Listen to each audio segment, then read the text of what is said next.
Welcome to this channel. If you are new, my name is Madison and I have a couple cliff notes because of mom brain, but I accidentally became a stay-at-home mom and I wanted to talk about it because it was something that I definitely did not plan in this season of my life, but here we are, and here are some of the thoughts and the things that I feel that are important to talk about for women who are in the same position of being a stay-at-home mom, hearing other people's opinions, navigating it in this day and age, and just trying to understand that there's still so much gift and blessing that comes along with this, and so much that can be revealed about ourselves in this season of stay-at-home motherhood. So in this season, I just completed my master's in marriage and family therapy, and I was expecting to be like this powerhouse therapist and just kind of elevating myself in my career and climbing this ladder of building a clientele and building all of these great things, because I do want to be a public speaker and I do want to contribute to the therapeutic world. And there's so many things that I love about therapy, so many things that I love about the career that I chose that I felt I would be doing in this particular season, because my husband is still kind of finishing up, being complete in his career, if that makes sense. So it was just a time for us both to kind of finish up and be complete. And we did plan on having kids, but I didn't understand like the impact that having a child would have on me personally, in terms of wanting to stay home with them and nurture them and love them, and all of these things that came out of me that I didn't expect to in this season. But honestly, with staying home, it revealed, like coming to this decision with my husband, it revealed how much that I was addicted to momentum.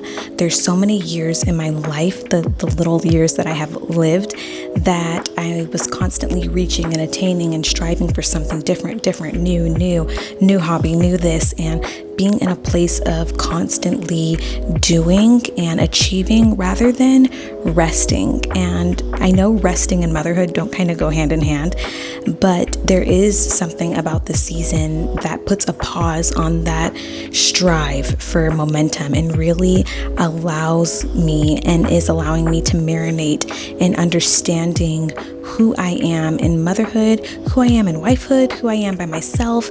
And motherhood reveals so much of that, and we'll get into it. But I realized I absorbed a culture that equated worth with output, like how much I achieved, how much I did.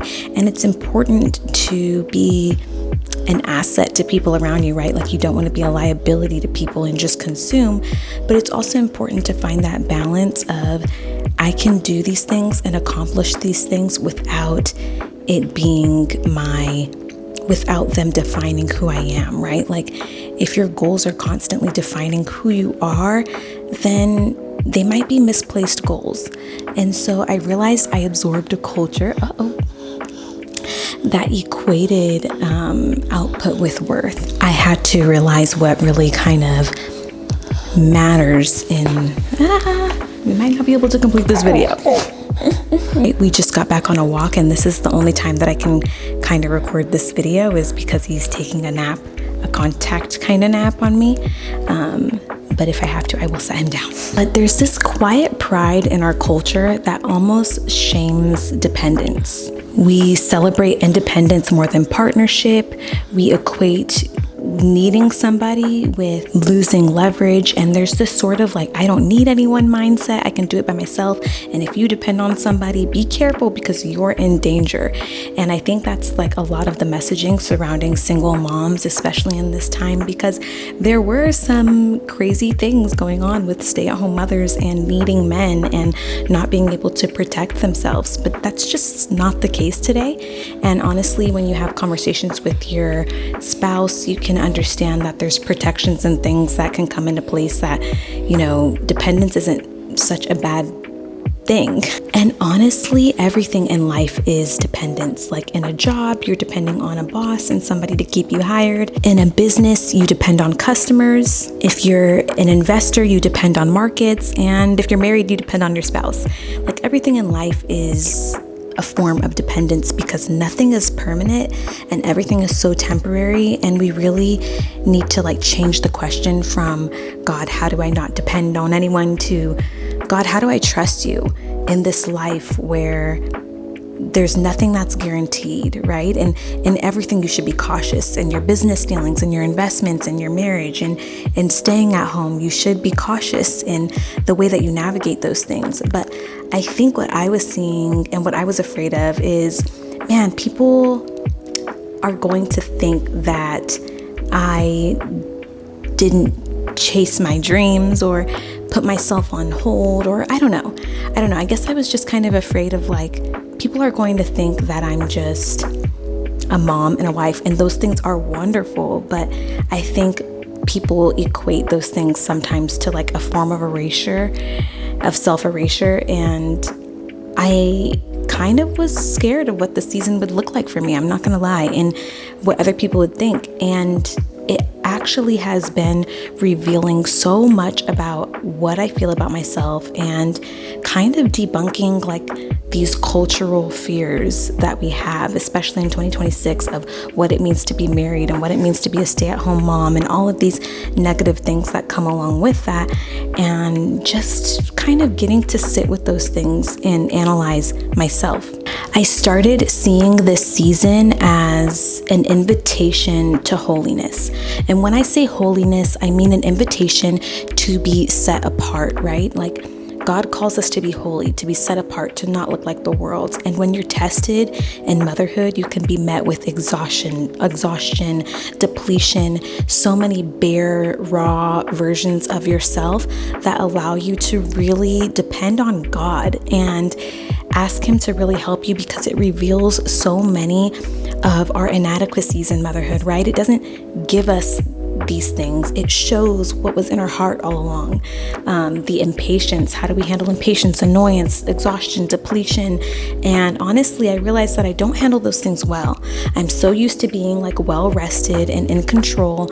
And in this season of not having so much control, I had to kind of really understand what dependence on God looked like, and honestly, what holiness looked like, right? To be set apart, because there's so many areas in our life where we can say, well, we deserve to have an attitude, or to be frustrated, or to be mean, or to be this. And yeah, we might deserve that. Postpartum and hormones and all of these things might give us a space where we deserve to kind of just snap and break and bend. But that's not the point of Christianity, right? Christianity is the point of I deserve to be frustrated in a sense, but I'm giving it to God, and I am still choosing to be holy and to be set apart and to not look like what the world would do in these moments of exhaustion and depletion, right? To maybe I do, have every right to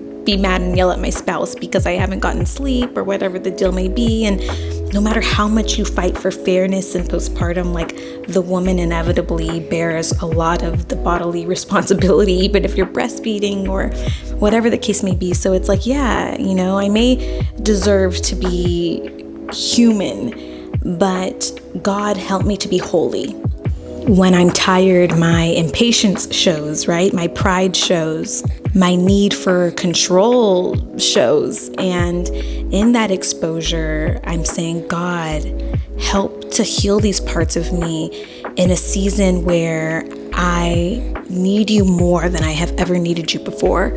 Again, motherhood confronts you with so many feelings of lowliness and feelings of fullness and completeness, right? These feelings coexist, and it's so interesting to be exhausted, but to be excited, and to be extremely, extremely sleep deprived, but to be energetic and ready, and still doing and providing and showing up like you're never clocked out. And it's such a beautiful, complex thing to have all of these feelings coexist. And it allows, when you allow God to expose those parts of you and sit with those parts, right? It just allows Him to heal you in ways that you wouldn't expect. Also, in a season where no one is applauding, your motives show, right? Motherhood is so much quiet behind the scenes work. And I love my husband. He's absolutely amazing. He is in his 5th year residency on a trauma rotation right now. And when I tell you that man is working like 30-hour shifts and still coming home and like doing things, and I don't even need to ask, and I have to tell him like rest, it's okay. He's amazing. And there's also so much quiet work that happens in motherhood, and it's not like the people around you really see it, like your parents, your siblings, your friends. No one knows, and it's not something that you go and hang out with your girlfriends and be like, I just stayed up all night, and you can, share those parts of it, but it's something that you don't really use as an excuse to like, hey, see me. Like, that's not something you really do. And say like, hey, clap for me. Like, you don't just show up to a girls hangout and they be like, girl, I'm so proud of you. You cleaned 10 diapers last night and breastfed through the night. And like people who are not mothers will not understand, and they will get like, okay, yeah, you're tired and stuff, but they won't see like the hidden work that really has went through like that. Mom brain. The hidden work behind the scenes. I mean, like if you're working a job and, people can kind of understand the extent of like, okay, yeah, you're putting a lot into your job and like, oh my gosh, I'm so proud of you. You stayed overtime. You did this, you did that.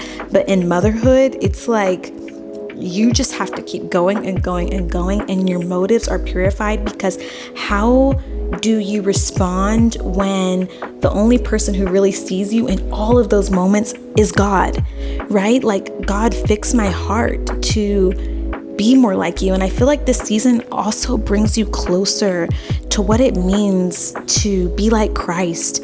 And motherhood just brings so much out of you. And there's so many beautiful things if you really sit with it, marinate with it, and allow it to transform you. And also, I think like hidden seasons don't diminish impact, but hidden seasons can deepen your character. Again, like in a society where output and worth are hand in hand, like how much you do is how worthy you are. Like, are you worthy of my love? Are you worthy of this? Like, how are you gonna add to me? You better be this and that. In a society that demands so much of people to constantly do and show and post and be, in a hidden season of motherhood, how do you deepen that character of yourself to say, God, I'm in this season where I'm allowing you to develop me.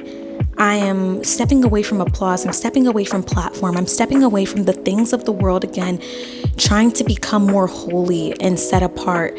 And I'm really trusting you in this season. What does that look like? My baby has his hat on like T.I. right now.